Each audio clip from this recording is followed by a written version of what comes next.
बेटा आज हम लोग वेस्पर थ्योरी के बारे में जो है वो बात करेंगे। तो वेस्पर थ्योरी हम लोगों के पास जो है वो basically shapes of the molecules के बारे में जो है वो बताती है। इससे पहले अगर मैं बात करूं तो इससे पहले जो है वो एक थ्योरी आई थी हम लोगों के पास जिसको हम लोग बोलते थे कॉसल लुईस की थ्योरी। कॉसल लुईस की थ्योरी बेसिकली हम लोगों के पास क्या बता रही थी कि एक पर्टिकुलर एटम जो कि मॉलिक्यूल बना रहा है उस एटम के अंदर इलेक्ट्रॉन्स किस तरीके से अरेंज्ड है, मतलब कितने जो है वो उसके अंदर बॉन्ड पेयर्स प्रेजेंट है और कैसे प्रेजेंट है, और कितने जो है उसके अंदर लोन पेयर्स जो है वो प्रेजेंट है। बॉन्ड पेयर्स बेसिकली क्या रहते हैं हम लोगों के पास?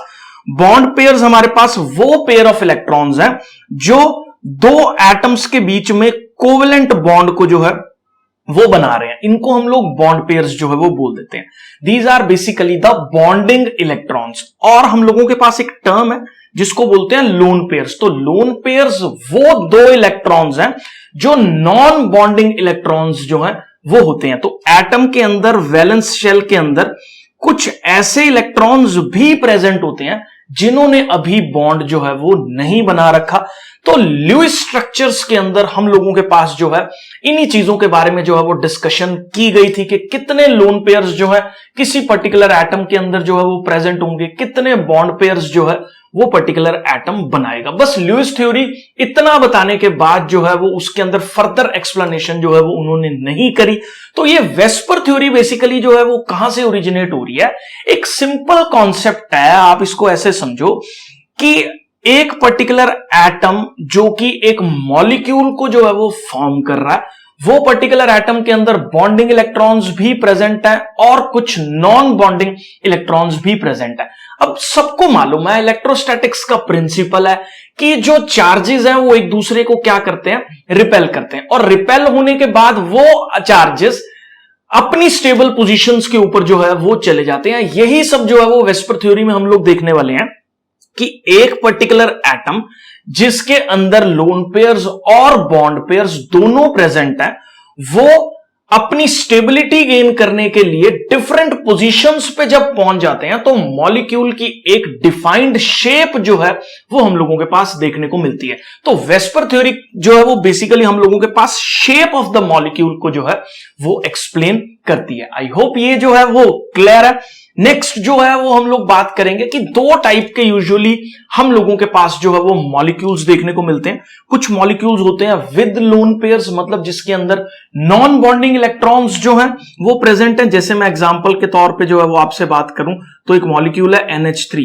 तो नाइट्रोजन जो कि इसका एक सेंट्रल एटम है जिसके साथ हाइड्रोजन अटैच है, उसके ऊपर दो नॉन बॉन्डिंग इलेक्ट्रॉन्स प्रेजेंट हैं। तो this is the type of molecule with lone pairs. और कुछ ऐसे भी मॉलिक्यूल्स रहते हैं जो हम लोगों के पास विदाउट लोन पेयर्स जो है वो देखने को मिलते हैं। जैसे एक बहुत सिंपल एग्जांपल है, इसका मैं ले लेता हूं यहां पे मीथेन। तो मीथेन का जो मॉलिक्यूल है उसमें कार्बन के चारों तरफ जो है वो हम लोगों के पास हाइड्रोजन अटैच है और कोई भी लोन पेयर जो है वो इसके अंदर नहीं देखने को मिलता। तो ये दो कैटेगरी के मॉलिक्यूल्स की शेप्स को वेस्पर थ्योरी से जो है वो हम लोग समझेंगे। आई होप यहां तक जो है वो क्लियर है। नेक्स्ट स्लाइड में बेटा जी हम लोग मूव कर रहे हैं।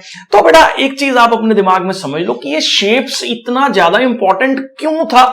अगर मैं जब ये थ्योरीज डेवलप हो रही थी तो उसकी बात की जाए तो देखो आप इसको ऐसे समझो, शेप ऑफ द मॉलिक्यूल जो है ना वो उसकी फिजिकल और केमिकल प्रॉपर्टीज को जो है वो इन्फ्लुएंस करती है। उसके मेल्टिंग पॉइंट को इन्फ्लुएंस कर रही है, उसके बॉइलिंग पॉइंट को इन्फ्लुएंस कर रही है, उसकी रिएक्टिविटी को जो है वो इन्फ्लुएंस कर रही है। जैसे फॉर एग्जांपल अगर मैं बायोलॉजी में बात करूं तो एक मान लो हमारे पास कोई मॉलिक्यूल है A, ये पर्टिकुलर दूसरे मॉलिक्यूल से कंबाइन करके हम लोगों के पास एक दूसरा बायोमॉलिक्यूल दे रहा है AB। अब A B से तभी कंबाइन करेगा जब B की शेप उस तरीके की होगी कि A को अपने अंदर जो है वो फिट कर ले। जैसे फॉर एग्जांपल मान लो ये इट इज जस्ट लाइक अ की एंड लॉक मॉडल, ठीक है, जो कि यहां पे मैं सिर्फ इसलिए समझा रहा हूं ताकि आपको अंडरस्टैंडिंग हो जाए कि ये शेप्स इतनी इंपॉर्टेंस क्यों रखती थी पुराने टाइम में और लोग इसको जो है वो क्यों समझना चाह रहे थे। तो आप इसको ऐसे समझ लो, for example this is a molecule A, ये मेरे पास एक मॉलिक्यूल A है and this particular is a molecule B। अब देखो बी के मॉलिक्यूल की शेप इस तरीके से है कि वो ए के इस वाले पोर्शन में आके जो है वो क्या हो जाए, फिट हो जाए। तो बी के मॉलिक्यूल की शेप उसकी केमिकल रिएक्टिविटी को जो है वो इन्फ्लुएंस कर रही है, क्योंकि बी ए के साथ आके फिट तभी होगा जब ये शेप जो है वो इसको अलाउ करेगी यहां पे आने के लिए। तो ऐसी बहुत सारी chemical properties, melting points, physical properties, boiling points, सब कुछ जो है वो किसी भी मॉलिक्यूल की शेप और उसकी ज्योमेट्री के द्वारा जो है वो इन्फ्लुएंस होता है। तो आई होप ये क्लियर है कि आपको जो ये समझ आ गया कि शेप्स जो है वो क्यों इंपॉर्टेंस रख रही थी, क्यों लोग जो है वो शेप्स के ऊपर थ्योरीज को इतनी ज्यादा अहमियत जो है वो पुराने टाइम में दे रहे थे, क्योंकि बायोमोलिक्यूल्स बहुत ज्यादा जो है वो उस टाइम पे डेवलप हो रहे थे, लोगों को अंडरस्टैंडिंग हो रही थी चीजों की, छोटी छोटियों की। तो जिसकी वजह से जो है ये शेप्स ऑफ द मॉलिक्यूल्स जो है वो एक डिफाइंड फॉर्म्स के अंदर या थ्योरीज की फॉर्म के अंदर जो है वो हम लोग पढ़ रहे हैं। आई होप ये क्लियर है। नेक्स्ट स्लाइड पे बेटा जी मूव कर रहे हैं। तो ये मैंने ऑलरेडी आपको बता दिया कि शेप्स पर्टिकुलरली हमारे बायोलॉजिकल सिस्टम्स के अंदर जो है वो इंपॉर्टेंस रखती है। एक मॉलिक्यूल दूसरे में तभी प्रिसाइजली फिट होगा या उसकी एक्टिव एंजाइम्स के अंदर साइट्स जो है वो तभी रिएक्शंस होंगी जब उसकी एक डिफाइंड शेप जो है वो होगी। तो शेप्स का इंपॉर्टेंस आपको समझ में आ गया। कॉसल-ल्यूइस थ्योरी का एक एक्सटेंडेड वर्जन है जिसके अंदर हम लोग रिपल्शंस ऑफ द इलेक्ट्रॉन्स और bonding electrons, non bonding electrons से एक मॉलिक्यूल की जो शेप निकल के आती है उसको हम लोग जो है वो वेस्पर थ्योरी के अंदर जो है वो पढ़ने वाले हैं। बहुत सारे टीचर्स को मैंने देखा इसको कंफ्यूज करते हैं हाइब्रिडाइजेशन के साथ। नो डाउट थ्योरी कॉन्सेप्ट तो सेम है, क्योंकि hybridization is the next step. जो थ्योरी बाद में जो है वो दी गई है वैलेंस बॉन्ड थ्योरी, वो एक अलग जो है वो डायमेंशन जो है वो हम लोगों को देती है। उसको इसके साथ मिक्स करके मैं बिल्कुल भी टीचअप नहीं करने वाला हूं, क्योंकि ये थ्योरी जिस टाइम पे प्रपोज हुई थी उस टाइम पे हमारे पास एक हाइब्रिडाइजेशन का कॉन्सेप्ट जो है वो लेटर स्टेजेस के अंदर जो है वो आया। तो it is quite different from hybridization, वहां से कंफ्यूज नहीं करेंगे। यहां पे हम लोग सिर्फ शेप और ज्योमेट्री पे जो है वो फोकस करने वाले हैं कि मॉलिक्यूल की शेप्स और ज्योमेट्रीज उसके ल्यूइस स्ट्रक्चर की इलेक्ट्रॉनिक रिपल्शंस की वजह से किस तरीके से इंफ्लुएंस हो रही है। This is what VSEPR theory is. Next slide में बेटा जी मैं मूव कर रहा हूं। तो वेस्पर की फुल फॉर्म, नाम ही सब कुछ जो है वो इसका कह देता है। इट इज देखो valence shell electron pair repulsion, मतलब जो एक एटम के वैलेंस शेल के अंदर इलेक्ट्रॉन्स प्रेजेंट है वो किस तरीके से जो है वो हम लोगों के पास रिपल्शंस कर रहे हैं, जिससे ज्योमेट्रीज जो है वो इन्फ्लुएंस हो रही हैं। वैसे अगर इसका नाम मैं अगर बोलूं तो valence electron shell pair repulsion होता तो इसको हम लोग जो है वो VESPR जो है वो बोल देते हैं। फिर इसका नाम जो है जो यूजुअली लिया जाता है वेस्पर थ्योरी, ठीक है, वो एकदम सही रहता। लेकिन अभी इसको अगर मैं बोलूं तो इट इज वेसिपर थ्योरी जो है वो ये होगी। लेकिन जो केमिस्ट्री या केमिस्ट वगैरह हैं वो इन सब चीजों को जो है वो अपने तरीके से जो है वो नामकरण कर दिया जाता है। तो इट इज अ वेसिपर, बट हम लोग एक्रोनियम को अगर एक दूसरे तरीके से देखें तो हम लोग सिंपल भाषा में जो है वो इसको वेस्पर बोल देते हैं, वेसिपर नहीं बोलते हैं। ठीक है, तो बेटा जी नेक्स्ट स्लाइड पे हम लोग मूव कर रहे हैं। तो देखो ल्यूइस स्ट्रक्चर के प्रिंसिपल के बेस पे हम लोग जो है ये चीज को समझेंगे कि जो किसी एटम के अंदर वैलेंस इलेक्ट्रॉन्स प्रेजेंट हैं वो वैलेंस इलेक्ट्रॉन्स जो है वो रिपल्शंस कॉज करते हैं। देखो यहां से पहले तक अगर ये फिनोमेना जो है वो इलेक्ट्रोस्टैटिक्स में यूज किया जाता था कि चार्जेस एक दूसरे को जो है वो रिपल्शन कैसे कॉज कर रहे हैं, इसी फॉर्मूला को जो है वो एक मॉलिक्यूल के अंदर अप्लाई किया गया इस पर्टिकुलर थ्योरी के अंदर कि ये जो चार्जेस का रिपल्शन एक सिंपल फिजिक्स का फिनोमेना है वो इवन मॉलिक्यूल्स के अंदर भी जो है वो टेक प्लेस कर रहा है। यही मॉलिक्यूल्स जो है वो वैलेंस इलेक्ट्रॉन्स जो है वो एक दूसरे को रिपल्शंस दे रहे हैं। Geometry around the central atom is such as to minimize the repulsion. तो जो उनका अरेंजमेंट किसी भी सेंट्रल एटम के अंदर इस हिसाब से हो रहा है कि उसके अंदर जो है वो मिनिमम रिपल्शंस हम लोगों को जो है वो देखने को मिले। तो this is the basic idea या बेसिक जो है वो हम बोल दें नींव है वेसिपर थ्योरी की। नेक्स्ट स्लाइड में बेटा जी हम लोग मूव कर रहे हैं। तो इसके अंदर कुछ हम लोग नॉमेनक्लेचर वगैरह जो है वो इस्तेमाल करेंगे। मैं जो नॉमेनक्लेचर इस्तेमाल कर रहा हूं, बहुत सारे लोग डिफरेंट डिफरेंट नॉमेनक्लेचर्स इवन बुक्स में भी जो है वो दे रखा है। सेंट्रल एटम को यूजुअली सब जगह पे जो है वो ए से डिनोट किया गया। तो जो सेंट्रल एटम है, सेंट्रल एटम जैसे for example this is NH3, तो ये हमारे पास नाइट्रोजन जो है इज अ सेंट्रल एटम, और बॉन्डिंग एटम्स को यूजुअली किसी जगह पे एक्स से रिप्रेजेंट कर देते हैं। हम लोग यहां पे बॉन्डिंग एटम है तो बी से जो है वो रिप्रेजेंट कर रहे हैं। जैसे मैं एक यहां पे एग्जांपल के तौर पे जो है एक मॉलिक्यूल लिख रहा हूं, this particular molecule is NH3। इस मॉलिक्यूल के ऊपर एक जो है वो हम लोगों के पास लोन पेयर प्रेजेंट है। तो अगर मैं इस पर्टिकुलर नोटेशन से इसको लिखने लगूं तो this is a category of AB3। AB3 मतलब एक इसके अंदर सेंट्रल एटम है, 3 इसके अंदर जो है वो बॉन्डिंग एटम्स प्रेजेंट है, और एक लोन पेयर को इसके अंदर जो है वो हम लोग किस तरीके से रिप्रेजेंट कर रहे हैं, इस तरीके से जो है वो रिप्रेजेंट कर रहे हैं। तो ये पर्टिकुलर नॉमेनक्लेचर जो है आगे बहुत सारी जगह पे जो है वो इस्तेमाल होने वाला है। आई होप यहां तक जो है वो बेटा जी क्लियर है। नेक्स्ट स्लाइड पे जो है वो हम लोग मूव कर रहे हैं। इसके बाद बेटा जी वेस्पर की कुछ गाइडलाइंस हैं जो हम लोगों को जो है वो फॉलो करनी है। तो सबसे पहले हम लोग बात करेंगे, एक टर्म डिफाइंड होती है जिसको हम लोग बोलते हैं स्टेरिक नंबर। बहुत सारे लोग इसको हाइब्रिडाइजेशन का कॉन्सेप्ट समझाने के लिए भी इस्तेमाल करते हैं, लेकिन वेस्पर थ्योरी की अगर बात की जाए तो उसके अंदर एक स्टेरिक नंबर जो है वो हम लोगों के पास एक बहुत ज्यादा इंपॉर्टेंट कॉन्सेप्ट है। स्टेरिक नंबर बेसिकली हम लोगों के पास क्या होता है, steric number is a number of atoms which are bonded to the central metal. जैसे मैं एग्जांपल की बात करूं तो मैं यहां पे एग्जांपल ले रहा हूं NH3 का।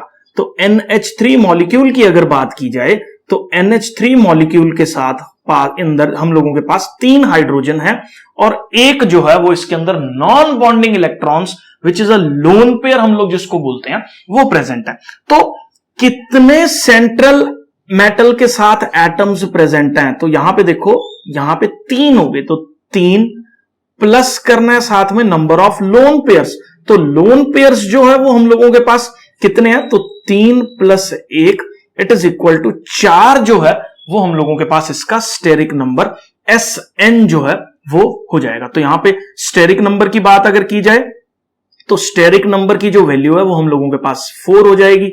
ये स्टेरिक नंबर की वैल्यू कैसे आई, क्योंकि 3 जो है वो इसके अंदर एटम्स बॉन्डेड है सेंट्रल मेटल के साथ, एक लोन पेयर है। You don't have to count the number of electrons in the या non bonding electrons, number of non bonding electrons count नहीं करने हैं स्टेरिक नंबर निकालते हुए। देखो नो डाउट इलेक्ट्रॉन्स यहां पे 2 हैं तो इसको आपको 2 काउंट नहीं करना, it is 1 lone pair count जो है वो आपको करना है। तो कितने टोटल ये हमारे पास बॉन्डेड एटम्स प्रेजेंट है और साथ में जो है वो लोन पेयर्स प्रेजेंट है। तो यहां पे देख लो 3 इसमें बॉन्डेड एटम्स प्रेजेंट है, एक इसमें लोन पेयर प्रेजेंट है, तो टोटल स्टेरिक नंबर इसका जो है वो हम लोगों के पास क्या हो जाता है, 4 जो है वो हो जाता है। अब इस स्टेरिक नंबर से जो है वो हम बहुत सारी ज्योमेट्रीज को जो है वो प्रेडिक्ट कर सकते हैं। तो स्टेरिक नंबर आई होप आपको जो है वो फाइंड आउट करना आ गया। कुछ और गाइडलाइंस भी हैं कि डबल बॉन्ड हो अगर यहां पे तो स्टेरिक नंबर को जो है वो हम लोग किस तरीके से काउंट करते हैं, तो ये सब चीजें मैं नेक्स्ट उसमें डिस्कस करने वाला हूं। तो यहां पे देख लो, अगर कोई मॉलिक्यूल इस पर्टिकुलर शेप का है जिसके अंदर एक सेंट्रल एटम है, 2 जो है वो बॉन्डिंग एटम्स हैं और एक जो है वो लोन पेयर है, तो इसका steric number will be 2 bonded atoms which is 2 और एक लोन पेयर 1, तो इसका स्टेरिक नंबर हो गया हमारे पास कितना, 3। तो इस तरीके से जो है वो स्टेरिक नंबर को फाइंड आउट किया जाता है। अब एक चीज मैं फिर रिपीट कर रहा हूं, आपको जो ये 2 इलेक्ट्रॉन्स हैं इसको एक काउंट करना है, क्योंकि हम लोग बात कर रहे हैं स्टेरिक नंबर के अंदर लोन पेयर की, ना कि वैलेंस इलेक्ट्रॉन्स की। ठीक है, आई होप यहां तक ये क्लियर है। तो ये AB2E कैटेगरी जो थी, एक लोन पेयर था, 2 इसमें बॉन्डेड एटम्स थे और एक इसके अंदर जो है वो सेंट्रल एटम हमारे पास A था। आई होप ये क्लियर है। नेक्स्ट स्लाइड पे बेटा जी मूव कर रहे हैं। सो अब क्वेश्चन ये आता है कि अगर यही जो है वो डबल बॉन्ड के थ्रू जुड़ा हो, ठीक है, तो क्या हम लोग स्टेरिक नंबर को बदल देंगे? तो बेटा जी बिल्कुल नहीं बदलेंगे, क्योंकि definition of the steric number हम लोगों के पास ये बोल रही है कि कितने बॉन्डेड एटम्स जो हैं वो हम लोगों के पास सेंट्रल मेटल से अटैच हैं। चाहे वो बॉन्डेड एटम सिंगल बॉन्ड के थ्रू जुड़ रहा हो, चाहे वो डबल बॉन्ड के थ्रू जुड़ रहा हो, चाहे वो ट्रिपल बॉन्ड के थ्रू जुड़ रहा हो, अपने को कोई मतलब नहीं है। अपने को सिर्फ जो है वो ये ध्यान देना है कि कितने नंबर ऑफ एटम्स अटैच्ड हैं। तो यहां पे अगर देखा जाए तो सेंट्रल मेटल ए के साथ जो है वो 2 एटम्स ये अटैच है, तो 2 + 1 लोन पेयर जो है स्टेरिक नंबर 3। तो इर्रिस्पेक्टिव ऑफ कि कोई डबल बॉन्ड बना रहा है, इर्रिस्पेक्टिव ऑफ कि कोई ट्रिपल बॉन्ड बना रहा है, अपने को टेंशन नहीं लेनी। डबल बॉन्ड से भी तो एटम एक ही जुड़ा हुआ है, एटम में एक जुड़ा हुआ, तो अपने को तो एटम काउंट करना है स्टेरिक नंबर में। डबल बॉन्ड ट्रिपल बॉन्ड से we don't have to worry about it कि डबल बॉन्ड है या ट्रिपल बॉन्ड है। इसमें आपको वेस्पर थ्योरी के अंदर बिल्कुल भी टेंशन लेने की जरूरत नहीं है कि क्या है। बस आपको स्टेरिक नंबर निकालने के लिए जो है वो सिर्फ नॉन बॉन्डेड और बॉन्डेड एटम्स को जो है वो काउंट करना है, दैट्स इट। आई होप ये क्लियर है। नेक्स्ट जो है we only care about the number of atoms and the lone pair attached to the central metal. मैंने फिर एम्फसाइज कर रहा हूं, we ignore double bonds and triple bonds को, बिल्कुल जो है वो इग्नोर कर दिया जाता है। कोई है नहीं है कोई फर्क नहीं पड़ता, अपने को एटम काउंट करने हैं बस। कई बार बेटा बच्चे कंफ्यूज हो जाते हैं कि यार अगर कोई मॉलिक्यूल रेजोनेटिंग स्ट्रक्चर्स बना रहा है तो उसके अंदर वेस्पर थ्योरी जो है वो अपने को कैसे अप्लाई करनी है। तो ठीक है, तो अगर एक मॉलिक्यूल के जो है वो एक या एक से ज्यादा रेजोनेटिंग स्ट्रक्चर्स हैं तो वेस्पर थ्योरी जो है वो कैसे अप्लाई करते हैं, बहुत सिंपल है इसको जानना। तो मैं एक एग्जांपल ले लेता हूं किसी मॉलिक्यूल का, क्रोमेट आयन ले लेते हैं हम लोग यहां पे, CrO4 2 नेगेटिव। ठीक है, तो यहां पे क्रोमेट आयन की अगर मैं बात करूं तो क्रोमेट आयन का स्ट्रक्चर जो है वो यहां बना लिया जाएगा। यहां पे O, यहां एक नेगेटिव और यहां भी एक नेगेटिव चार्ज। इवन इसका स्ट्रक्चर जो है वो इस तरीके का भी जो है वो हो सकता है। तो यहां पे नेगेटिव, यहां डबल बॉन्ड O और यहां डबल बॉन्ड O। अब क्वेश्चन आता है भाई मिक्स नहीं करना, you don't have to intermix the both structures.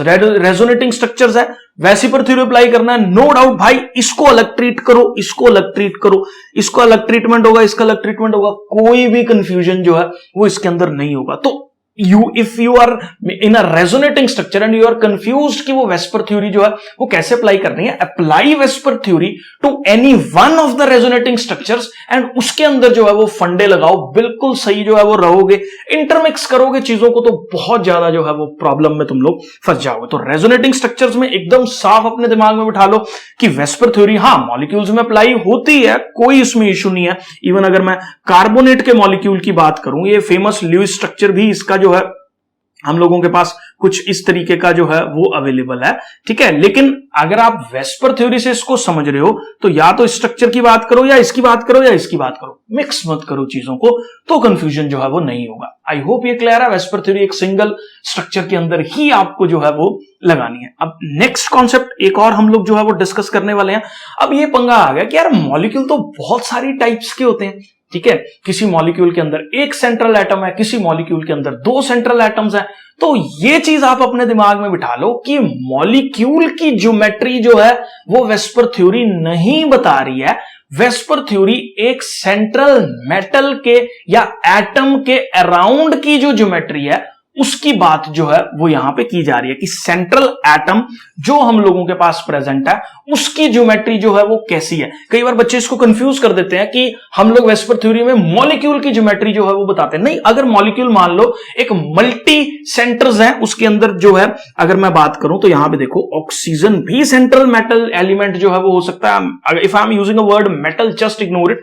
Oxygen भी यहां पे सेंट्रल एटम जो है वो हो सकता है, कार्बन भी यहां पे सेंट्रल एटम जो है वो हो सकता है। क्या वेस्पर थ्योरी से मैं इस मिथेनॉल का स्ट्रक्चर जो है वो बता सकता हूं कि टेट्राहेड्रल होगा, ट्राइगोनल पिरामिड? नहीं, आपको जो वेस्पर थ्योरी अप्लाई करनी है वो एक पर्टिकुलर सेंट्रल मेटल पे जो है वो करनी है। मतलब if you have to apply this VSEPR theory in this particular molecule of methanol, तो आपको क्या करना होगा, just think separately about oxygen के बारे में बिल्कुल अलग सोचो, कार्बन के बारे में ज्योमेट्री के बारे में बिल्कुल अलग सोचो। कार्बन के अराउंड जो है यहां पे टेट्राहेड्रल जो है वो ज्योमेट्री होने वाली है, मैं अभी ये डिस्कस करूंगा। टेट्राहेड्रल जो है वो क्या होता है, यहां पे भी टेट्राहेड्रल होने वाली है, लेकिन थोड़ा सा बेंट स्ट्रक्चर्स जो है इस पर्टिकुलर मेटल के अराउंड जो है वो मिलेंगे। तो आई होप ये क्लियर है। ये बच्चे कंफ्यूजन होता है, मॉलिक्यूल्स की ज्योमेट्री बता रहे हैं, मॉलिक्यूल्स की ज्योमेट्री नहीं बता रहे हैं। मॉलिक्यूल के अंदर जो सेंट्रल एटम प्रेजेंट है उसकी ज्योमेट्री की बात जो है वो वेस्पर थ्योरी के अंदर हम लोग कर रहे हैं। आई होप बेटा जी ये जो है वो आपको क्लियर है। इसके बाद बेटा जी हम लोग बात करेंगे उन मॉलिक्यूल्स की जिनके अंदर लोन पेयर्स जो है वो प्रेजेंट नहीं है।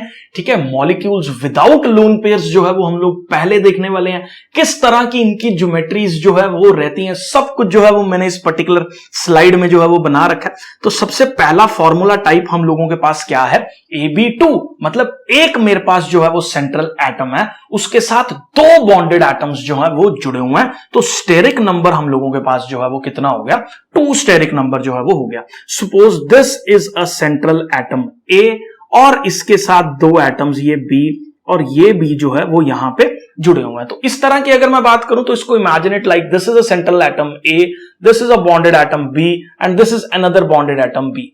तो this is making a linear geometry और इनका एंगल जो है वो हम लोगों के पास कितना बन रहा है, इन दोनों बॉन्डेड एटम्स के जो बीच का एंगल हम लोगों के पास बन रहा है 180 डिग्री। तो बॉन्ड एंगल हम लोग जो है वो 180 बोलने वाले हैं। AB2 कैटेगरी का जो मॉलिक्यूल है वो हम लोगों के पास एक लीनियर ज्योमेट्री को जो है वो शो करता है। अब हम बात करेंगे AB3 वाले मेटल की, एटम मॉलिक्यूल की। इसका स्टेरिक नंबर कितना है, सेंट्रल एटम के साथ कितने जो है वो एटम्स बॉन्डेड है, डायरेक्टली 3 एटम्स बॉन्डेड है। तो this is my central atom A and this B और ये जो है वो हमारे पास बी हो गया। तो अब ये देखो, ये सारे एक ही प्लेन में हैं, एक ही प्लेन के अंदर प्रेजेंट हैं और एक एटम ए जो है वो बी से जुड़ा हुआ है और ये बी, इनके बीच का जो एंगल है ये वाला, देखो टोटल एंगल कितना रहता है हमारे पास 360 रहता है। सेम ही मॉलिक्यूल्स हैं तो ये 3 इक्वल पार्ट्स में अगर ये वाला एंगल डिवाइड होगा तो 3 इक्वल पार्ट्स में डिवाइड होगा तो x की वैल्यू जो है वो हमारे पास कितनी आ जाएगी, 120। तो ये पर्टिकुलर एंगल भी 120 डिग्री, ये पर्टिकुलर एंगल भी 120 और ये पर्टिकुलर एंगल भी हम लोगों के पास 120 डिग्री रहेगा। तो बॉन्ड एंगल्स की बात की जाए, बॉन्ड एंगल बेसिकली क्या है, सेंट्रल एटम के साथ जो 2 बॉन्डेड एटम्स प्रेजेंट हैं, यहां पे बी और बी की बात की जाए, उन दोनों के जो है वो कितना एंगल बना रहे हैं सेंट्रल एटम के साथ, मतलब एक ये और एक ये वाली लाइन क्या एंगल बना रही है सेंट्रल एटम के साथ, उसको हम लोग जो है वो बॉन्ड एंगल बोल देते हैं। अब ये ज्योमेट्री का भी नामकरण जो है वो करना पड़ेगा। देखो 3 जो है वो इसके एंड्स हैं और एक ही प्लेन में प्रेजेंट है, तो ट्राइंगल से ट्राइगोनल और साथ में जो है वो प्लेनर। तो ट्राइगोनल प्लेनर जो है हम इस पर्टिकुलर AB3 ज्योमेट्री को जो है वो दे देते हैं। इसके बाद अगर मैं बेटा जी बात करूं तो एक और कैटेगरी है हम लोगों के पास AB4 की, जिसके अंदर स्टेरिक नंबर 4 है।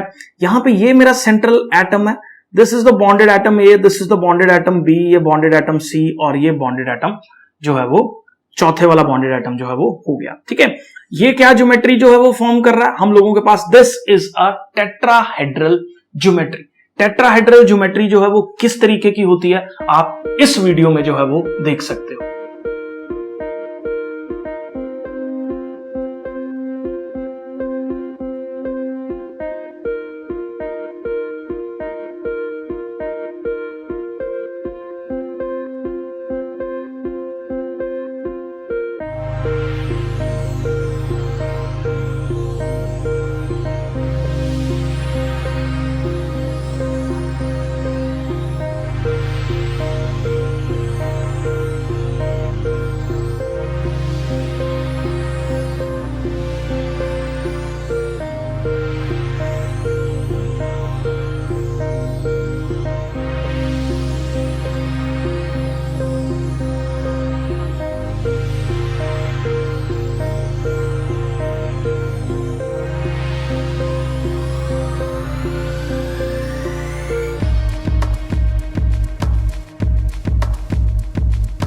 अब इस पर्टिकुलर टेट्राहेड्रल ज्योमेट्री के अंदर अगर मैं बॉन्ड एंगल्स की बात करूं बेटा जी, तो इस बॉन्ड एंगल की वैल्यू हमारे पास 109.5 डिग्री के बराबर जो है वो रहती है। 109 डिग्री 5 मिनट जो है वो इसकी वैल्यू होती है। ये वाले एंगल की वैल्यू 109.5 डिग्री जो है वो रहती है। ठीक है, इसके बाद एक अनदर कैटेगरी जो है वो हम लोगों के पास है AB5 वाली कैटेगरी, जिसके अंदर स्टेरिक नंबर हम लोगों के पास 5 है। और किस तरह की ज्योमेट्री को जो है ये फॉर्म कर रहा है, it is forming a geometry called trigonal bipyramidal. अब देखो ट्राइगोनल मतलब ट्राइगोनल आपने देख ही लिया, तो इस प्लेन के अंदर इमेजिन करो एक ट्राइंगल मैंने ड्रॉ कर रखा है और एक एटम बॉन्डेड है इस प्लेन के ऊपर वाली साइड पे और एक एटम बॉन्डेड है इस प्लेन के नीचे वाली साइड पे। तो ऊपर वाली साइड पे भी एक पिरामिड जो है वो फॉर्म हो रहा है और नीचे वाली साइड पे भी एक पिरामिड जो है वो फॉर्म हो रहा है। तो इसीलिए यहां पे टर्म यूज की है बाई, 2 पिरामिड ऊपर और नीचे की साइड पे। ट्राइगोनल तो ये एक प्लेन के अंदर ये ट्राइंगल तो बना ही रहे हैं। ठीक है, तो जो बॉन्ड्स एक प्लेन में प्रेजेंट है, प्लेन के अंदर, उसको हम लोग जो है वो इक्वेटोरियल बॉन्ड्स जो है वो बोल देते हैं। ठीक है, आपने देखा होगा अर्थ की अगर बात की जाए तो अर्थ का जो है वो इक्वेटर कुछ ऐसे जा रहा है, ठीक है ना। तो कोई भी ज्योमेट्री है उसका इक्वेटर मतलब ऐसे बीच में से कौन सा जो है वो जा रहा है, तो इसको इस तरीके से लर्न कर सकते हो। तो इक्वेटोरियल तो ये वाले बॉन्ड्स हो गए हमारे पास, ये और ये वाला बॉन्ड 1 2 3, तो 3 इक्वेटोरियल बॉन्ड्स हो गए। और एक्सियल मतलब जो बॉन्ड प्लेन के ऊपर लाई कर रहा है, मतलब this is axis of the earth से समझ लो इसको। तो ये एक्सिस ऑफ द मॉलिक्यूल होगी, एक एटम जो है वो ऊपर बॉन्डेड है, एक एटम जो है वो नीचे बॉन्डेड है। तो टोटल कितने एक्सियल बॉन्ड्स आपके पास जो है वो हो रहे हैं, यहां पे 2 एक्सियल बॉन्ड्स हैं हम लोगों के पास जो 90 डिग्री का एंगल बना रहे हैं। कैसे? दिस इज 90 डिग्री का एंगल बना रहे हैं, ठीक है। और इक्वेटोरियल हमारे पास यहां पे 3 इक्वेटोरियल हैं जो आपस में जो है वो 120 डिग्री का एंगल जो है वो आपस में फॉर्म कर रहे हैं। तो ये हमारे पास जो है वो एक अनदर कैटेगरी थी ट्राइगोनल बाइपिरामिडल वाली। इसके बाद एक और ज्योमेट्री जो है काफी फेमस है, जिसका अंदर स्टेरिक नंबर जो है वो हमारे पास 6 रहता है, मतलब एक सेंट्रल एटम के साथ जो है वो 6 टोटल बॉन्डेड एटम्स जो है वो प्रेजेंट है। अब इसका ज्योमेट्री कैसा होता है, बहुत ज्यादा सिंपल है इसको समझना। It is making an octahedral geometry. Octahedral, imagine कि यहां पे मैंने एक स्क्वायर जो है वो ड्रॉ कर रखा है अपने हैंड के ऊपर, और एक एटम जो है वो इस स्क्वायर प्लेन के ऊपर प्रेजेंट है, एक जो है वो स्क्वायर प्लेन के नीचे प्रेजेंट है। तो इस पर्टिकुलर ज्योमेट्री को जो यहां पे फॉर्म हो रही है, जैसे ये मेरे पास जो है वो स्क्वायर बन रहा है, यहां पे एक एटम जो है वो ऊपर प्रेजेंट है और एक एटम जो है वो सेंट्रल एटम ए से जो है वो नीचे बॉन्डेड है। तो ये कौन सी ज्योमेट्री हम लोगों के पास है, एक ऑक्टाहेड्रल ज्योमेट्री जो है ये फॉर्म कर रही है। तो देखो ये भी एंगल 90 डिग्री का फॉर्म हो रहा है, ये भी एंगल 90 डिग्री का है क्योंकि स्क्वायर के एंगल्स जो है वो 90 पे काटते हैं। ये भी एंगल जो है वो 90 डिग्री का है। अगर मैं ऊपर वाले एटम की बात करूं तो ये भी 90 का एंगल बना रहा है, ये भी 90 का जो है वो एंगल बना रहा है। तो बहुत सारे 90 के एंगल्स जो है वो यहां पे फॉर्म हो रहे हैं। तो कितने टोटल एक्सियल बॉन्ड्स हैं हमारे पास, यहां पे 2 एक्सियल बॉन्ड्स हैं, 90 का एंगल जो है वो फॉर्म कर रहे हैं, और हमारे पास जो है वो 4 इक्वेटोरियल बॉन्ड्स जो है वो प्रेजेंट है, जो आपस में कितना एंगल जो है वो बना के बैठे हुए हैं, 90 डिग्री का एंगल जो है वो आपस में बना के बैठे हुए हैं। ठीक है, तो कई बार कॉम्पिटिटिव एग्जाम्स में इस तरह का क्वेश्चन भी पूछा जा सकता है आपके कि ऑक्टाहेड्रल ज्योमेट्री के अंदर कितने जो है वो 90 डिग्री के एंगल्स बन रहे हैं। तो आप इसको कमेंट करके मेरे को जो है वो जरूर बताओ। ठीक है, तो हिंट के लिए आपको मैं दे देता हूं, आपको ये भी काउंट करना है। तो इसके जो है वो 4 ये वाले बनेंगे, 4 ये हो गए, ऐसे ही जो नीचे वाला है वो भी 4 90 डिग्री के एंगल प्लेन के साथ बना रहा है, 8 हो गए, और यहां पे भी जो है वो कुछ बन रहे हैं। तो आप टोटल काउंट करके मेरे को जरूर कमेंट सेक्शन में बताओ कि कितने 90 डिग्री के एंगल्स जो है ऑक्टाहेड्रल ज्योमेट्री के अंदर एग्जिस्ट करते हैं। आई होप बेटा जी यहां तक जो है वो आपको क्लियर है। इसी चीज को बेटा आगे मैं और फर्दर एक्सटेंड कर रहा हूं मॉलिक्यूल्स के एग्जांपल्स के साथ। तो जो लीनियर ज्योमेट्री है हम लोगों के पास जिसके अंदर एंगल 180 डिग्री का बन रहा है, वो मॉलिक्यूल्स कौन कौन से हैं जो बना रहे हैं। एक BeF2, BeCl2, BeH2, ZnCl2, वो सारे इस तरह की एक लीनियर ज्योमेट्री जो है वो फॉर्म कर रहे हैं। ऐसे ही बात की जाए अगर ट्राइगोनल प्लेनर, तो BF3 का जो मॉलिक्यूल है, तो देखो ये BF3 का मॉलिक्यूल कुछ इस तरीके का जो है वो रहता है। तो ये मॉलिक्यूल जो है वो कौन सा स्ट्रक्चर जो है वो फॉर्म कर रहा है, ट्राइगोनल प्लेनर स्ट्रक्चर जो है ये मॉलिक्यूल फॉर्म कर रहा है। ऐसी अगर मैं मीथेन की बात करूं तो मीथेन जो यहां पे कार्बन एटम C प्रेजेंट है, ये एक टेट्राहेड्रल ज्योमेट्री जो है वो फॉर्म कर रहा है। एक एटम ऐसे है कार्बन के साथ, एक एटम ऐसे है, एक एटम ऐसे है, और एक एटम जो है वो ऊपर इसके जुड़ा हुआ है। तो टेट्राहेड्रल ज्योमेट्री जो है यहां पे मीथेन फॉर्म कर रहा है। ऐसे ही SiH4, SiF4, NH4 positive ammonium ion जो है वो भी एक टेट्राहेड्रल ज्योमेट्री को जो है वो फॉर्म कर रहा है। तो जरूरी नहीं है एक मॉलिक्यूल न्यूट्रल ही होना चाहिए। इवन अगर हम लोगों के पास कोई कैटायनिक मॉलिक्यूल है, या इवन जो भी मैंने पीछे रेजोनेटिंग स्ट्रक्चर समझाते हुए एनायनिक मॉलिक्यूल की बात की, तो ज्योमेट्री हम किसी की भी बता सकते हैं। बस ल्यूइस स्ट्रक्चर बनाओ यार, उसके बाद मॉलिक्यूल्स ने, इलेक्ट्रॉन्स ने जो है वो अपने आप को रीअरेंज कर लिया, मिनिमम रिपल्शंस पे जो है वो चले गए हैं, एक डिफरेंट शेप बन गया। This is what VSEPR theory is. Next slide पे बेटा जी हम लोग बात करेंगे ट्राइगोनल प्लेनर स्ट्रक्चर जो है वो कौन कौन से मॉलिक्यूल्स बना रहे हैं। तो PF5 जो है वो हम लोगों के पास ट्राइगोनल बाइपिरामिडल स्ट्रक्चर जो है वो फॉर्म कर रहा है। ऑक्टाहेड्रल ज्योमेट्री जो है वो कौन कौन बना रहे हैं हम लोगों के पास, SF6, TeF6 जो है वो एक ऑक्टाहेड्रल ज्योमेट्री बना रहे हैं, इसको मैं डिस्कस कर चुका हूं। हाँ, एक और ज्योमेट्री है पेंटागोनल बाइपिरामिडल। पेंटागोनल बाइपिरामिडल मतलब एक प्लेन के अंदर जो है वो, अब एक पेंटागन जो है वो आप बना दो, एक प्लेन के अंदर पेंटागन बना दिया, एक एटम उसके ऊपर है प्लेन से, एक एटम नीचे है। तो यहां पे यही है, पेंटागन आपने प्लेन पे बना दिया, एक एटम ऊपर बॉन्डेड है, एक एटम नीचे बॉन्डेड है। तो स्टेरिक नंबर यहां पे 7 है। तो ये कौन सा मॉलिक्यूल, IF57 जो मॉलिक्यूल है वो इस तरह की पेंटागोनल बाइपिरामिडल ज्योमेट्री को जो है वो यहां पे शो कर रहा है। तो कितने एंगल्स जो है वो फॉर्म हो रहे हैं, एक तो 90 डिग्री का एंगल जो है वो देखने को मिल रहा है, और दूसरा जो है वो एक 72 डिग्री का एंगल जो है, क्योंकि यहां पे बॉन्ड पेयर रिपल्शंस रहेंगी तो थोड़ी बेंडिंग इस हिसाब से हो रही है, और एंगल जो है वो 72 डिग्री का हमारे पास मिल रहा है। आई होप ये जो है वो आपको क्लियर है। अब बेटा जी हम लोग बात करेंगे geometries of the molecules with lone pairs, मतलब उन मॉलिक्यूल्स जिसके अंदर लोन पेयर्स प्रेजेंट है उनकी ज्योमेट्रीज जो है वो कैसी रहती हैं।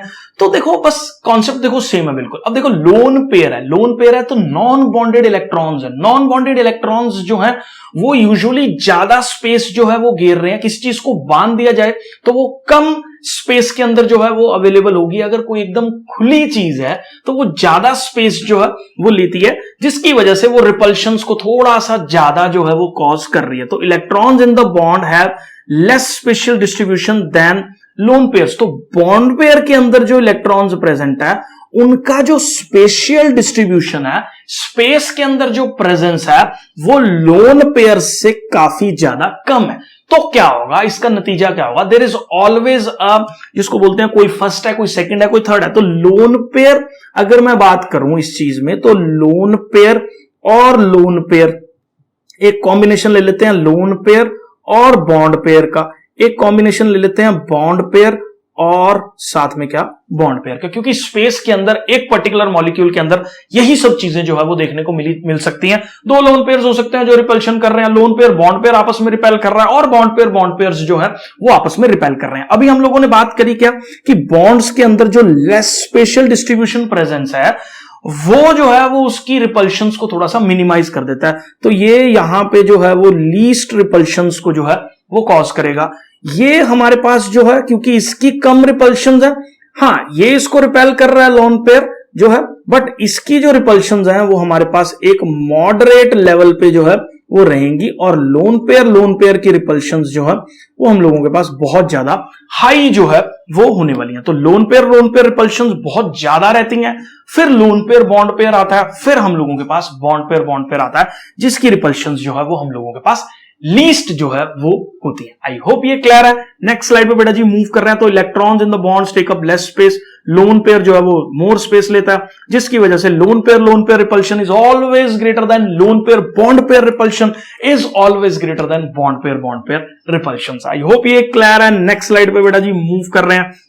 तो अब हम लोग कुछ स्पेसिफिक केसेस जो है वो डिस्कस करने वाले हैं कि लोन पेयर जब कहीं पे प्रेजेंस अपनी शो करता है। देखो लीनियर अगर ज्योमेट्री, अब देखो आपके दिमाग में आ रहा होगा कि यार मैंने सीधा का सीधा AB4E वाला केस जो है वो क्यों ले लिया, इससे पहले वाले केसेस जो है वो मैंने क्यों नहीं लिए। क्योंकि यार उन केसेस के अंदर अगर मैं आप लोगों के साथ डिस्कस करूंगा मैं यहां पे, तो आप ये देख लो लोन पेयर बॉन्ड पेयर कहीं पे भी हो कोई फर्क नहीं पड़ रहा। जैसे फॉर एग्जाम्पल अगर मैं बात करूं किसी लीनियर ज्योमेट्री की, ठीक है, लीनियर ज्योमेट्री की बात की जाए तो लीनियर ज्योमेट्री में यहां एक लोन पेयर प्रेजेंट है और यहां एक बॉन्ड पेयर प्रेजेंट है, ठीक है, कोई फर्क नहीं पड़ रहा कि अगर यहां प्रेजेंस है ए की और यहां पे प्रेजेंस है बी की, हार्डली मैटर्स, ठीक है, कहीं पे भी हो कोई फर्क नहीं पड़ रहा। ऐसी देखो ए की अगर बात की जाए बेटा तो एक लोन पेयर यहां प्रेजेंट है ट्राइगोनल वाले में और एक ऐसे प्रेजेंट है, या ये लोन पेयर यहां प्रेजेंट है बी यहां प्रेजेंट है, या ये लोन पेयर यहां प्रेजेंट है बी यहां प्रेजेंट है, हार्डली मैटर, सारे स्ट्रक्चर्स इक्विवेलेंट स्ट्रक्चर्स जो है वो हम लोगों के पास है। तीसरे अगर मैं केस की बात करूं तो यहां पे देख लो एक मॉलिक्यूल मैंने ए ले लिया, इसके साथ ये टेट्राहेड्रल वाला केस जो है मैं ले रहा हूं जिसके अंदर स्टेरिक नंबर इसके अंदर जो है वो 4 है, इसका स्टेरिक नंबर 3 है, इसका स्टेरिक नंबर जो है वो 2 है। 4 वाले स्टेरिक नंबर की बात की जाए तो लोन पेयर यहां प्रेजेंट है, यहां बी प्रेजेंट है, यहां बी प्रेजेंट है, यहां बी प्रेजेंट है, या लोन पेयर यहां प्रेजेंट है और यहां बी प्रेजेंट है, कोई फर्क नहीं पड़ रहा क्योंकि टेट्राहेड्रल ज्योमेट्री एकदम सिमेट्रिक पिरामिडल ज्योमेट्री है, ठीक है, यहां हो यहां हो यहां हो यहां हो कोई भी फर्क जो है वो नहीं पड़ता। जहां पे फर्क पड़ रहा है वो केसेस में आगे जो है वो डिस्कस यहां पे कर रहा हूं आप लोगों के साथ, बहुत ज्यादा इंपॉर्टेंट है। तो यहां पे देखो, अगर कोई मॉलिक्यूल है जिसका स्टेरिक नंबर अपने पास जो है किसके बराबर है, 5 के बराबर जिसका स्टेरिक नंबर है। यहां पे देख लो 4+1, ये कैसे आया, 4+1, 5 is the steric number of this particular molecule. अब यहां पे दो केसेस हो सकते हैं, क्या क्या, या तो ये लोन पेयर जो है वो एक्सियल पोजीशन को जो है वो टेकअप करेगा, या ये लोन पेयर जो है वो हम लोगों के पास इक्वेटोरियल पोजीशन को जो है वो टेकअप करेगा। अब देखो बात करते हैं इलेक्ट्रोस्टैटिक्स की। इलेक्ट्रोस्टैटिक्स के सिंपल रिपल्शंस के प्रिंसिपल पे जो है ये थ्योरी बेस्ड है। तो तुम भी गेस कर सकते हो भैया कि अगर ये लोन पेयर यहां प्रेजेंट है तो ये लोन पेयर जो है वो 3 बॉन्ड पेयर्स के साथ जो है वो 90 का एंगल बना के जो है वो रिपल्शंस कर रहा है। तो यहां पे रिपल्शंस जो है वो एक लोन पेयर, मैं यहां लिख देता हूं बेटा जी, इस चीज को ध्यान से जो है वो देख लेना। एक लोन पेयर जो है वो 3 बॉन्ड पेयर्स को 90 डिग्री पे जो है वो रिपेल कर रहा है, ठीक है। और एक लोन पेयर जो है वो एक बॉन्ड पेयर को 180 डिग्री पे जो है वो रिपेल कर रहा है। 180 डिग्री वाला कौन सा एंगल है, ये वाले एंगल की बात कर रहा हूं, ये 180 डिग्री का है, क्योंकि एक एटम ऊपर प्रेजेंट है, ट्राइगोनल बाइपिरामिडल स्ट्रक्चर की बात हो रही है, एक नीचे लोन पेयर जो है वो प्रेजेंट है, तो दोनों के बीच में एंगल कितना बन रहा है हमारे पास, 180 डिग्री का जो है वो एंगल बन रहा है। अगर मैं इसका एनालिसिस करूं यहां पे, तो यहां पे आप देख लो बेटा जी, इस पर्टिकुलर केस में जो ये लोन पेयर है, एक लोन पेयर जो है वो 2 बॉन्ड पेयर्स को 90 डिग्री पे जो है वो रिपेल कर रहा, और एक लोन पेयर जो है वो 2 यहां पे बॉन्ड पेयर्स को 120 डिग्री पे जो है वो रिपेल कर रहा है। 120 कैसे, देखो ये इसके साथ एंगल कितना बना रहा है, 120 डिग्री का, ये इसके साथ एंगल कितना बना रहा है, 120 डिग्री का। तो 2 120 पे प्रेजेंट है, मतलब ज्यादा दूर प्रेजेंट है, तो it is likely to be more stable geometry. अगर मैं बात करूं इक्वेटोरियल वाली, तो याद रख लो इक्वेटोरियल वाली में एक लोन पेयर 2 बॉन्ड पेयर को 120 पे, एक लोन पेयर 2 बॉन्ड पेयर को 90 पे, जिससे ये एक ज्यादा स्टेबल स्ट्रक्चर जो है वो हम लोगों के पास रहता है, जिसकी वजह से अगर ट्राइगोनल बाइपिरामिडल ज्योमेट्री के अंदर एक लोन पेयर प्रेजेंट है तो वो लोन पेयर हमेशा इक्वेटोरियल पोजीशन पे जो है वो होगा। ये आप अपने पल्ले बांध लो, एक्सियल पोजीशन पे जो है वो लोन पेयर नहीं प्रेजेंट होगा। ये चीज जो है वो आपको समझनी है। अब क्वेश्चन ये आता है कि इसको जो है वो हम लोग सीसॉ ज्योमेट्री जो है वो क्यों बोल रहे हैं, ठीक है। तो देखो ज्योमेट्री की अगर बात की जाए या शेप की बात की जाए, तो यहां पे अगर देखा जाए इस चीज को, तो ये शेप जो है वो हम लोगों के पास एक कुछ इस तरीके की शेप जो है वो हमारे पास रहती है। तो it is behaving as a seesaw. तो ये सी सॉ की तरह जो है वो झूले जो पार्क्स में लगे होते हैं, बचपन में आपने देखे होंगे, बहुत बार गिरे भी होंगे उनसे, तो एक फलक्रम रहता है और ये जो है वो इस तरीके से जो है वो मूव करते हैं एक साइड से दूसरी साइड पे। तो ये एक सी सॉ शेप्स जो है वो इन पर्टिकुलर मॉलिक्यूल्स की रहती है। इक्वेटोरियल वाली पोजीशन पे जो है वो लोन पेयर प्रेजेंट होगा, एक्सियल पोजीशन पे जो है वो लोन पेयर प्रेजेंट नहीं होगा। यही जो है वो आपको इसके अंदर समझना है। आई होप बेटा जी ये जो है वो क्लियर है। नेक्स्ट स्लाइड पे मूव कर रहा हूं। तो एक्सियल लोन पेयर्स ये मैंने सारा जो है वो बना दिया, ये 3 बॉन्डिंग इलेक्ट्रॉन्स को रिपेल कर रहा है, ये एक्सप्लेन कर दिया। उसके बाद इक्वेटोरियल लोन पेयर्स जो है वो 2 उसको कर रहा है, ये ज्यादा स्टेबल है, तो एक्चुअल सीसॉ ज्योमेट्री जो है वो मिलती है। तो याद रख लो कौन से वाला, ये सारी कहानी मैं बोल चुका हूं, बस आप इसको नोट करने का काम जो है वो कर लो। Equatorial lone pairs are more stable and has actual seesaw geometry जो है वो इसकी रहती है। आई होप बेटा जी ये जो है वो क्लियर है।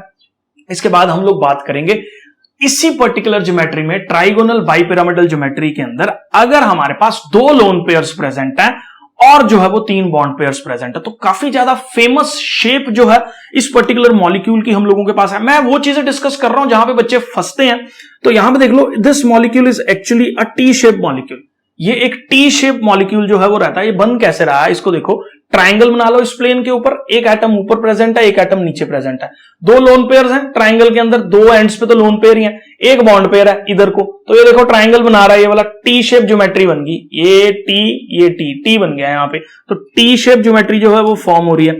तो याद रखो एक चीज, अगर ट्राइगोनल बाइपिरामिडल ज्योमेट्री में 2 लोन पेयर्स प्रेजेंट हैं, तो ये पर्टिकुलर लोन पेयर्स जो है वो ट्राइगोनल बाइपिरामिडल के इक्वेटर पे जो है वो प्रेजेंट होंगे, एक्सियल पोजीशंस पे जो है वो नहीं रहते हैं। वही सेम फंडा है, यहां पे देख लो लोन पेयर 120 डिग्री पे जो है वो एक दूसरे को रिपेल कर रहे हैं और बाकी दो बॉन्ड पेयर्स को जो है वो 90 डिग्री पे रिपेल कर रहे हैं और एक बॉन्ड पेयर को जो है वो 120 पे रिपेल कर रहे हैं। तो इसका जो रिपल्शन रहता है वो मिनिमम रहता है, क्योंकि इलेक्ट्रॉन्स का, एटम्स का अरेंजमेंट कोवेलेंट बॉन्ड्स के अंदर इस तरीके से हो रहा है कि मिनिमम रिपल्शन और मैक्सिमम स्टेबिलिटी जो है वो रहे। तो याद रखो Ab3E2 मॉलिक्यूल के अंदर जो है वो हम लोगों के पास इक्वेटोरियल पोजीशन पे लोन पेयर्स जो है वो प्रेजेंट रहते हैं, एक्सियल पोजीशन पे लोन पेयर जो है वो नहीं देखने को मिलता। ठीक है, तो ट्राइगोनल बाइपिरामिडल ज्योमेट्री में लोन पेयर जो है वो एक्सियल पोजीशन पे नहीं रहता।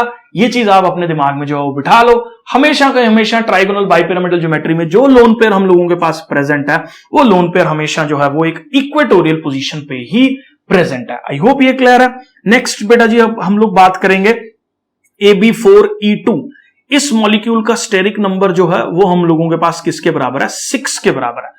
कौन सा स्ट्रक्चर जो है ये मॉलिक्यूल फॉर्म कर रहा है? यहां पे स्क्वायर प्लेनर स्ट्रक्चर जो है वो फॉर्म हो रहा है। तो यहां पे देख लो स्क्वायर प्लेनर कैसे है, ये स्क्वायर बना लो मेरे इस हाथ के ऊपर, एक लोन पेयर ऊपर प्रेजेंट है, एक लोन पेयर जो है वो नीचे प्रेजेंट है। अब आपके दिमाग में शायद एक चीज आ रही हो कि यार हम लोग यहां पे स्क्वायर प्लेनर स्ट्रक्चर लिख रहे हैं, एक्चुअल में देखा जाए तो ये ऑक्टाहेड्रल ज्योमेट्री है। ठीक है, तो चीजें हैं। ठीक है, इसको मैं अभी नेक्स्ट स्लाइड्स में जो है वो एक्सप्लेन कर रखा है, तो वीडियो आपको जो है वो पूरा देखना है। लोन पेयर्स को जो है वो हम लोग एक्चुअल ज्योमेट्री के अंदर कंसीडर नहीं करते हैं। ठीक है, तो उसको जो है वो काउंट नहीं करना, वो सिर्फ इलेक्ट्रॉन्स का एक क्लाउड प्रेजेंट है, शेप जो है वो मॉलिक्यूल को उससे नहीं मिल रही है। ठीक है, इसके अंदर हम लोग सिर्फ यही कंसीडर करेंगे कि स्क्वायर प्लेनर है।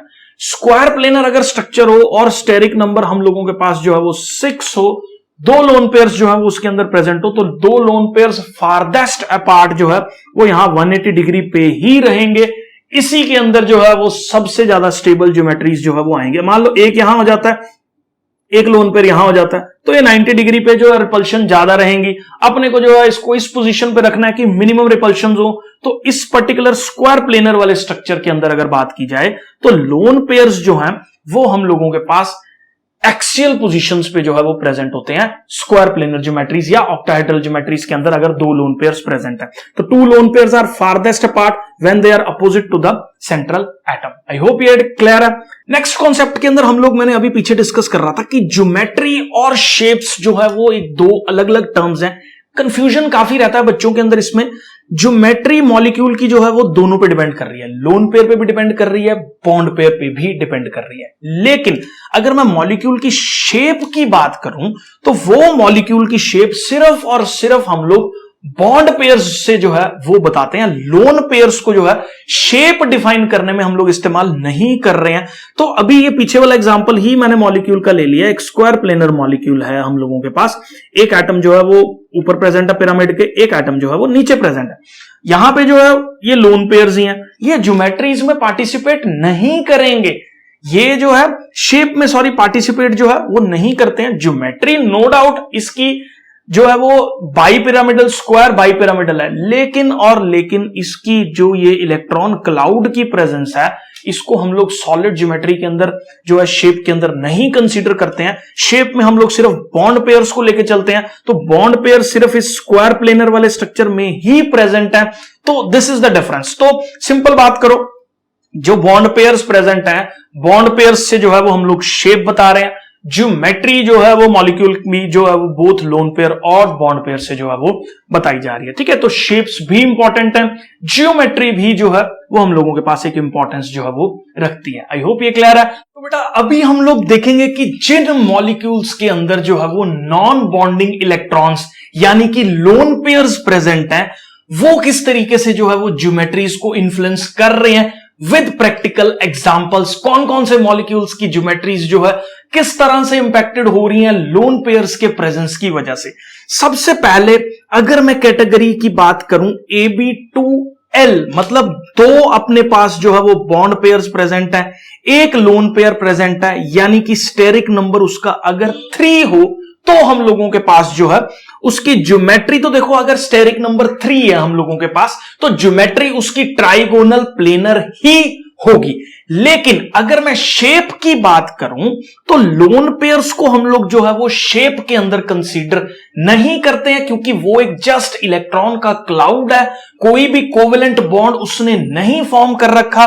तो एक ज्योमेट्री जो है वो उसकी नो डाउट ट्राइगोनल प्लेनर जो है वो रहेगी, लेकिन इस वाले क्लाउड को हम लोग शेप में कंसीडर नहीं करेंगे।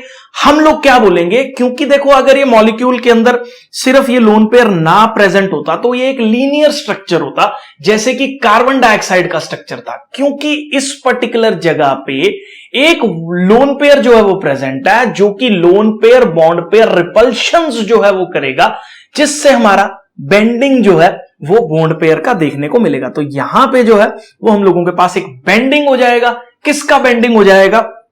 बॉन्ड पेयर्स का जो है वो बेंडिंग हो जाएगा, और ये हम लोगों के पास एक एंगुलर या इसको वी शेप या बेंट मॉलिक्यूल भी हम लोग जो है वो बोल देते हैं। तो कौन कौन से एग्जांपल्स हैं इस तरह के मॉलिक्यूल स्ट्रक्चर जो है वो फॉर्म कर रहे हैं? तो सबसे पहले बात करो सल्फर डाइऑक्साइड की, तो सल्फर डाइऑक्साइड भी जो है वो इस तरह की शेप जो है वो फॉर्म कर रहा है। SnCl2 की बात करें तो SnCl2 भी जो है वो हमारे पास ये मॉलिक्यूल फॉर्म कर रहा है। इवन ऑक्सीजन भी हम लोगों के पास जो है वो ये पर्टिकुलर मॉलिक्यूल का फॉर्मेशन जो है वो कर रहा है। तो एक बेंट शेप जो है वो हम लोगों के पास हो जाएगी। अब बात करते हैं हम लोग टेट्राहेड्रल ज्योमेट्री की, जिसके अंदर हमारे पास दो बॉन्ड पेयर्स प्रेजेंट है और एक हम लोगों के पास लोन पेयर्स प्रेजेंट है। पहली चीज है, लोन पेयर कहीं पे भी प्रेजेंट हो सकता है, ठीक है। ये लोन पेयर यहां भी हो सकता है, यहां भी हो सकता है, क्योंकि जितनी भी चारों पोजीशंस जो कार्बन या किसी और बॉन्डिंग एटम के साथ या जो यहां पे सेंट्रल एटम के साथ अवेलेबल है,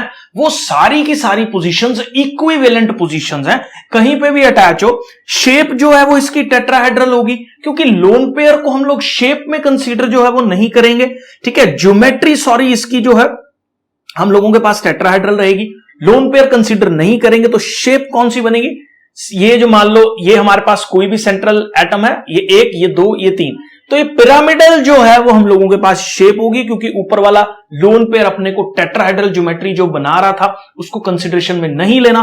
बहुत इंपॉर्टेंट एग्जांपल है इसका, हम लोगों के पास एक मॉलिक्यूल है NH3 जो कि इस तरह की पिरामिडल ज्योमेट्री और शेप को और टेट्राहेड्रल ज्योमेट्री को जो है वो शो कर रहा है। आई होप बेटा जी ये जो है वो क्लियर है। नेक्स्ट अगर हम लोग बात करें कि एक इसी स्टेरिक नंबर 4 के अंदर अगर हमारे पास दो लोन पेयर्स प्रेजेंट हो रहे हैं, तो देखो बेटा लोन पेयर्स अब दो प्रेजेंट है, इनकी रिपल्शंस और ज्यादा रहेंगी, और ज्यादा रिपल्शंस रहेंगी तो बेंडिंग जो है वो और ज्यादा होगी, मतलब ये एंगल कंपैरेटिवली पिछले वाले से काफी छोटा रहेगा। अगर मैं इसी पर्टिकुलर एंगल को NH3 के साथ कंपेयर करूं तो NH3 में 107 के आसपास जो है वो ये एंगल देखने को मिलता है, जबकि वाटर के केस की अगर बात करें तो 104 के आसपास जो है ये पर्टिकुलर एंगल हम लोगों के पास देखने को मिलता है। तो बेंडिंग हो रही है दो लोन पेयर्स की प्रेजेंस की वजह से, जिसको हम लोग टेट्राहेड्रल ज्योमेट्री बोल देते हैं, और वी शेप जो है वो इसको बोल देते हैं।